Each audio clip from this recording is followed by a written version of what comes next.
Stiegl Hell, available in Sainsbury's. What a beer to have in Sainsbury's. Let's get it poured. Let me tell you what it's all about. Let's have a walk and a talk, shall we?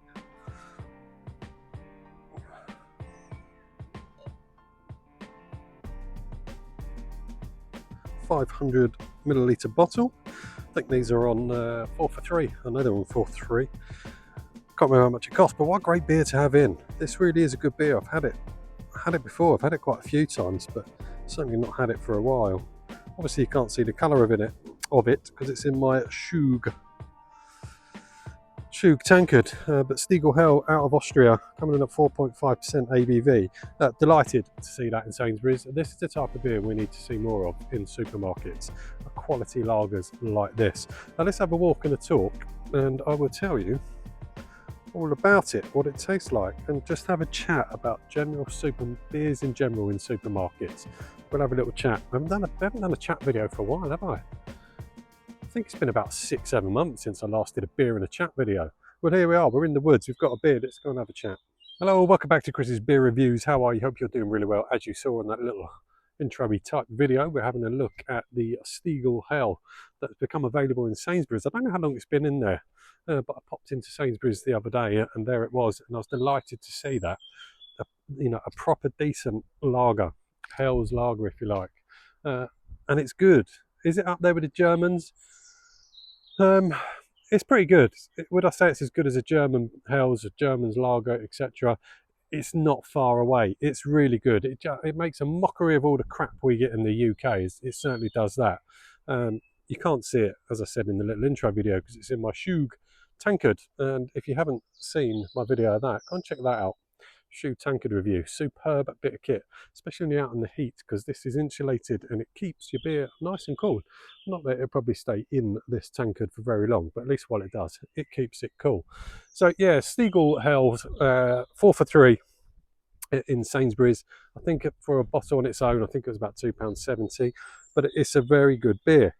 And I like to see this type of beer in a supermarket. I didn't think this would ever land in a supermarket. So fair play for Sainsbury's for getting it in. Let's have a little go and I'll tell you what it tastes like.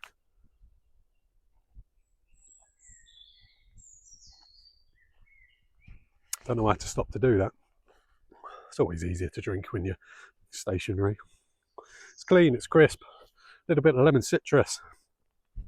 Nice white bread type doughiness to it, where the dough is just a little bit kind of sweet tasting as well. Then it's got just a little peppery bitter finish at the back end. Not a huge peppery bitter finish, but it's there and it's decent. Good mouthfeel. What did I say it was? 4.5%. Very good. I need to stop and scratch my eye. My left eye is really itching. I don't have hay fever, but I have. God, it really itches. You don't need to see that, do you? I have had an eye infection, and I forgot to bring the eye drops out with me, so it keeps itching due to the eye infection. No, I haven't washed my hands after rubbing my eye that's got an infection, so I'll probably just keep putting it back. But anyway, what was I saying? Yes, bready, sweet bread, white bread, nice, peppery little bitter finish, but it's not massive on that bit of finish. This is where I think the German beers are slightly better, because blimey, because they have a better finish compared to this Stiegl Hell. But it's still a good beer, and like I say, it makes an absolute mockery out of the absolute drosh that we get in the UK, like Carlin, Foster's, Carlsberg. Why, oh why do those beers still keep selling in their masses? They are dreadful beer. We need to educate the people. It's not about being a beer snob either. It's just about enjoying good beer. And I can't understand how people can actually enjoy a Foster's or a Carlsberg or a Carlin. Dreadful beer, Carlin. Absolutely dreadful. It's not the #1 selling beer in the UK that people like to try and say it is. It isn't anymore. But people are still buying it. I don't get it. I don't get it when you see people drinking Carlin in a pub and there might be a really good alternative sat next to it on the tap. Don't get it. Are people just stuck in their ways that much? Are we that British that we just won't change? We won't look at alternatives? Well, I did it and many others have done it. But it's about kind of educating people, I suppose. But you can't walk into a pub and say to someone, you do realise that shit beer, try this. You can't do that. You've got to let people do it of their own accord, haven't you, really, or educate them as and when you can, but not in a, you know, a snobby type way. Like I say, you can't just bowl up to someone in a pub who's 5 or 6 Carlins deep and tell them their beer's rubbish. It's not going to go down well, is it? But yeah, we know the beer in the UK is crap, but we've got a lot of good craft brewers. Now that brings me on to my next point that I want to talk about, is craft beer in supermarkets. Has it had its day? Is it dead? I'm starting to think it is. I'm starting to think it's had its day. Is having craft beer in a supermarket valid? Does it need to be there? I suppose if you're trying to promote your brewery, then it kind of makes sense, but the beer's got to be good. And there's a lot that I've tried recently that I've had in a craft beer that's been in a supermarket and it's been dreadful. Vault City one, I did that a couple of videos back. That was appalling. I just reviewed a Zenith IPA from Beyond Belief Brewing, I've never heard of. A dreadful, absolutely dreadful beer. Not dreadful as in terms of it tasted disgusting. It didn't. It just didn't taste of anything. It was just water with a bit of flavouring in it. It was just a really weak, poor beer. The Northern Monk have made some absolute shockers over the last couple of years. Brewdog, they're not craft anymore, but they still find themselves sitting in the craft section of supermarkets. They're nowhere near a craft brewery anymore. Mad Squirrel, I don't know how across the country Mad Squirrel are, but they make some good beers. I like Mad Squirrel. Some of their supermarket beers are still pretty decent. They don't blow you away, but they're decent. But I'm starting to think, are craft beers done in a supermarket?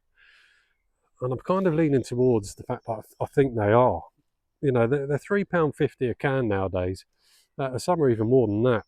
Some of the Vault City beers are £4 or £5. No need.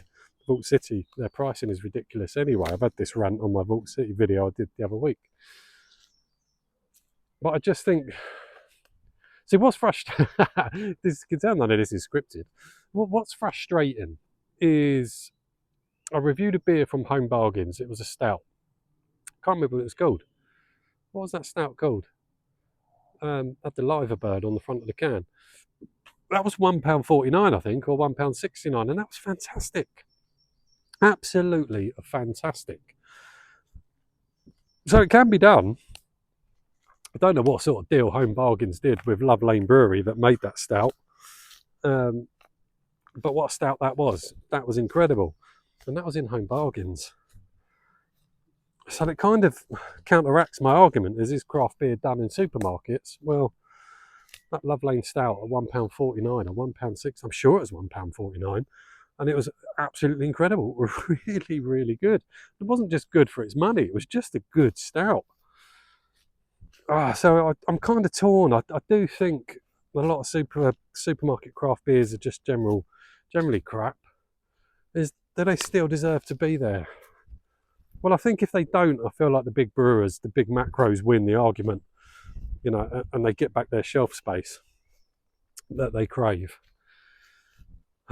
So should we be glad there's craft beers there that are taking up that shelf space? I mean, how many shelf spaces does the likes of Carlin, Foster's, you know, even Guinness? I mean, they have huge amounts of shelf space, but they don't need any more shelf space. It's obviously doing all right on the shelf space that they've got. But yeah, I'm just a bit torn. I don't buy many craft beers from the supermarket anymore. If I see one that I think that looks different, I like the sound of it, I'll give it a go. But most of the time I'm left disappointed, which then takes me back to my argument of, is it time for them to move out of supermarkets and focus on brewing good quality beer and selling it on their website? Because when you go on craft beer websites, you know, there are some beers that are decent prices. They really are. But then when you look at Love Lane, that can bang out an amazing stout at £1.49, you think, well, Love Lane probably isn't one of the biggest craft brewers in the country. Probably far from it. Yet it can turn that out at £1.49. Yet other breweries like Northern Monk are charging £3, £3.50 for absolute crap. It makes no sense to me. It kind of makes a mockery of it all. 3 years ago, even 4 years ago, you know, when COVID times were around, supermarkets were great for craft brewers, absolutely fantastic for them. because people were drinking at home, people were trying different things, people were watching more social media, and people were seeing these beers on social media. So they took off. A lot of craft breweries took off during COVID, and fair play to them. A lot of them have gone. A lot of them have closed and gone. But there's still plenty sticking around. Vocation, look at a Vocation, and now a pretty decent sized brewery, probably fairly big. But I had a Vocation beer the other day. It was a white stout. I can't remember where that came from. Must have been from a supermarket. Must have been. And it was appalling. I didn't review it. I should have reviewed it. It was absolutely shocking. One of the most, well, just an absolutely dreadful beer that would sit in my end of year worst beers top 10 easily. And I generally don't do an end of year review on the worst beers I've had over that year, but if I did, that Vocation would be sitting in there in the top 10, probably in the top 5. It was appalling. Some sort of raspberry chocolatey stout, and it was a white stout. Awful. Sink pull. Couldn't finish it. Which is rare, because I don't like to throw beer away. Really don't. But if it's that bad, it's got to go, hasn't it? But that was, I can't remember where that came from. It must have come out of a supermarket. It must have done. I wouldn't have selected that off Trembling Madness. I really wouldn't have done. So again, another really poor beer that was probably £3, £3.50, maybe even £4, who knows. But for me, I think maybe craft brewers should stop it. They should stop putting stuff in supermarkets. They're being hammered on price. They're being ruined on price by the supermarkets. So their profit margins are tiny. They're probably making a penny a can if they're lucky. Then I've got to sell a lot to make that worthwhile. So I just think maybe it's time. Maybe it's time craft brewers let it go in the supermarkets. You look at the amount of craft brewers that have been quite small, and they've gone into a supermarket and put in a really dreadful beer, and it's pretty much finished them, absolutely ruined them as a business, because they wanted to get in the supermarket, they wanted that exposure, they pulled their pants down to be absolutely ruined on profits and pricing. Substandard ingredients and made absolutely atrocious beer, and someone sat around the tasting table and thought, that's good beer, let's put that in Sainsbury's, Tesco's, Home Bargains, you name it, whatever, Aldi, Lidl's, and it's ruined them. A couple of breweries have sunk because of taking on that strategy. It doesn't always work. Exposure is a good thing in a supermarket, but it's got to be quality in there. It's got to be something that's enjoyable. It's got to be something that you want to drink. It's got to be something that you want to go back to and buy again. It's got to be something that makes you think, oh, I nearly tripped over. It's got to be something that makes you think, yeah, I'll go to their website and I'll order some more of their beers from their website direct that you can't get in the supermarket. That's the impact you've got to have if you're going to be a craft brewer and sticking beers in a supermarket. If you're not doing that, then don't bother, because you're not going to come out of it very well. And recently, over the last sort of year or so, I think majority of craft beer that's gone in a supermarket has been really underwhelming. Really not done it for me. Most of my beer I buy off Trembling Madness, but there are certain beers that I will always buy in supermarkets. This would be one of them. Now, and this is the route I think supermarkets should be going down. Let's get down the route, of getting in some quality lagers in bottles, 500ml bottles. None of this 330ml cans, which are just futile, pointless in my opinion, and they're just a con and a waste of money. I'd really loathe to buy 330ml cans. The only 330ml I will buy are Belgian beers, because they're quality and they generally have quite a high ABV. So I don't mind that. But yeah, the route I think supermarkets should be going down. I wanted this video to be about 15 minutes, so we're coming up to that. Whoa, let's put that down. It gets a bit heavy, that old tankard, when you're walking around, and I'm sweating. Absolutely sweating. But I love it. Still love it. Love the heat. Not going to complain. Yeah. Let's go. Why can't these supermarkets disappear off to Germany? Why can't their buyers go to Germany and get loads of quality German Hells, German lagers in? Why can't they do that? You know, clearly Sainsbury's have done that. They've, got Stiegl Hell in from Austria. But one of the beers I drink the most from a supermarket is Vorsteiner. Always buy Vorsteiner. Love it. 660ml bottle. It's slowly going up in price over the last couple of years. It's now, what did they do it for? Oh, three. It's not 3 for £6 anymore. It's about £6.50. It used to be 3 for £6. I remember when an individual bottle used to be £1.80. £1.80 for a 660ml bottle of Orsteiner. But the prices have gone up, as is everything, because it's rip-off Britain and we just ramp the prices up of absolutely everything.